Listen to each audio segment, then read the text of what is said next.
Sa gitna ng paghahanda sa malakas na bagyo, pinaghahandaan din ang inaasahang mga kilos protesta kontra katiwalian bukas.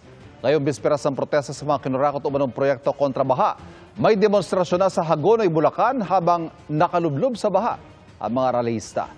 Mula sa Quezon City, nakatutok live si Bon Aquino. Bon. Ivan, dito sa Metro Manila, puspusa na ang paghahanda para sa rally kontra korupsyon bukas. Pero sa Hagonoy, Bulacan, may patikim na ng protesta sa gitna ng baha.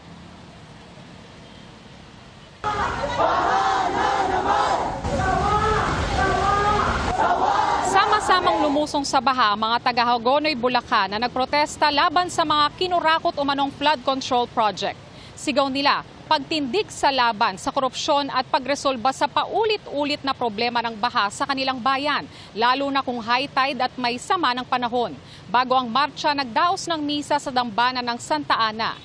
Ipinanawagan din nila na mapanagot ang mga nagnanakaw sa kaban ng bayan. Kasama ng mga residente ang iba't ibang sektor tulad ng simbahan, kabataan, mga PWD, toda, guro at mangingisda. Suportado rin ng lokal na pamahalaan, pulisya at mga bombero ang kilos protesta.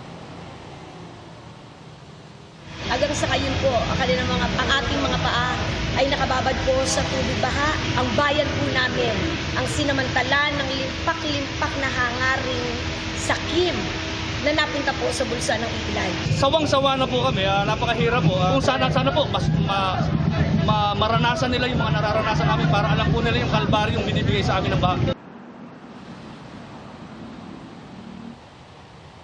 Sa People Power Monument sa Quezon City na isa sa pagdarausan ng anti-graft protests bukas, may mga nakasabit na tarpaulin at may nagwawagayway ng watawat habang may mga pulis na nakabantay.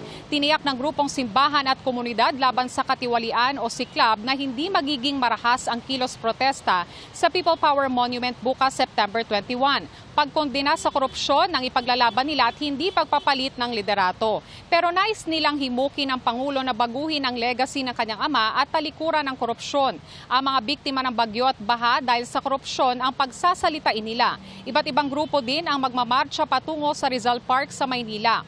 Ayon sa taong bayan, ayaw sa magnanakaw at abusado Network Alliance o Tama Na, maaga pa lang ay magsisimula ng magtipon ang mga lalahok sa rally para magmarcha patungo sa Rizal Park. Kaya ano man ang kulay, pwedeng pumunta. Basta ang pakisuyo lang ho natin, walang magbibit-bit ng placard o streamer na ang panawagan ay pabor sa isang politiko. Ito ay calling the Marcos administration and all past administrations to account. No? So, in terms of yung pag-resign o wala kaming ganong panawagan.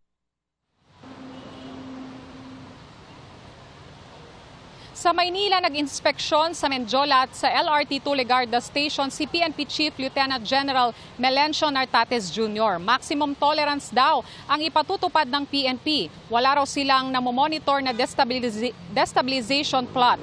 Nakikita raw nilang maayos at mahinahon ang magiging aktibidad pero nakahanda raw sila sa anumang pwedeng mangyari. Ivan, sabi ng Civil Service Commission ay hindi naman daw nila pagbabawalan yung kanilang o yung mga empleyado ng gobyerno na lumahok sa kilos protesta. Dito naman sa People Power Monument ay nag-set up na ng mga tent yung mga pulis maging yung ilang mga lalahok sa kilos protesta bukas. Ivan? Maraming salamat, Bon Aquino.